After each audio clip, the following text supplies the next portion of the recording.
جدایی جدایی زخمنا سور از خدایی جدایی زخمنا سور از خدایی سر و پا آتشم از درد جدایی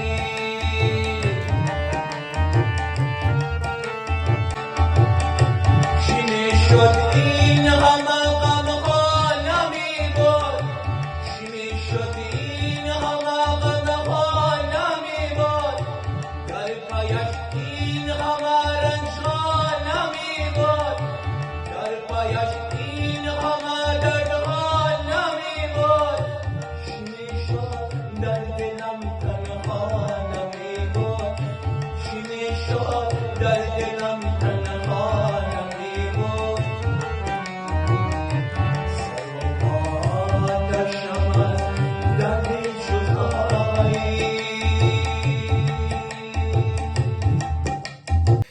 سلام و عرض ادب و احترام. امروز آمدیم با آهنگ بسیار زیبا عاشقانه از عثمان مبتلا. آهنگ سر و پا آتش هم از درد جدایی، جدایی زخم ناسور از خدای. شعر رمیق زارم که باز دنبال شعر نگردیم. آهنگ در راگ بیرو خونده شده. تال تبله ازی آهنگم گیده است. عزیزان تبله گیده که میگیم یا کروا که میگیم، اینا هر کدوم از خود ماتره داره و وزن داره دیگه. مثلا همین کروای، مثلا به همین آهنگ کروای لب خورده شده تال تبلیو. مثلا لب داره، دوگان لب داره، لوگی داره دیگه. بعد شما پیدا کنیم تال تبلیو که کدوم تبله مثلا به کدوم آهنگ میخوره. یعنی همه گیده ها مثلا آهنگا گیده راسته خورده نمیشه، ماترهای فرق میکنه. حالا میرم آموزش از این آهنگ.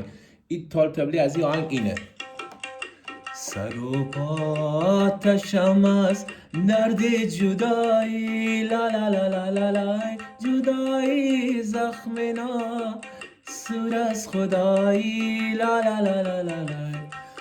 تال تبلی اینه. حالا میریم آموزش آهنگ. آهنگ در راگ بیرو خونده شده.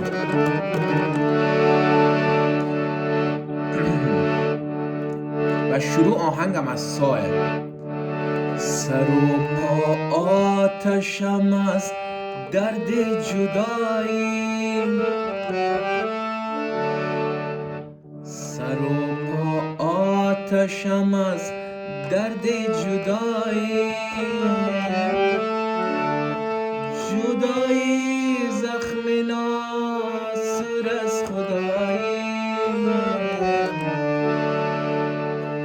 جدایی زخم ناسور از خدایی، سر و پا آتشم از درد جدایی. خب میریم حالی به نغمه از این آهنگ.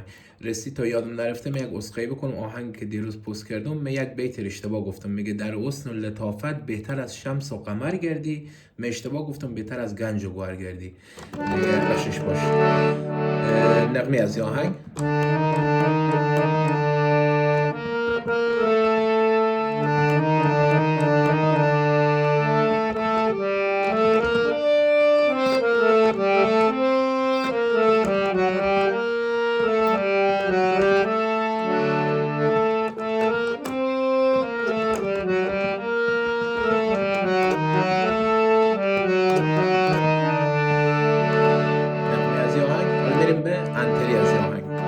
انتری از این آهنگ آکورد اینه: چی میشد این همه غمها نمی بود در پایش این همه غمها نمی بود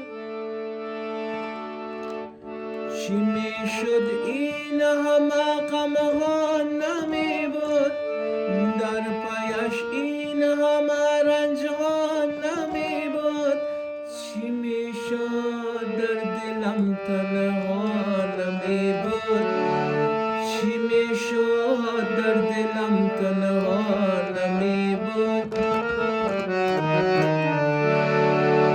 سر و پا آتشم از درد جدایی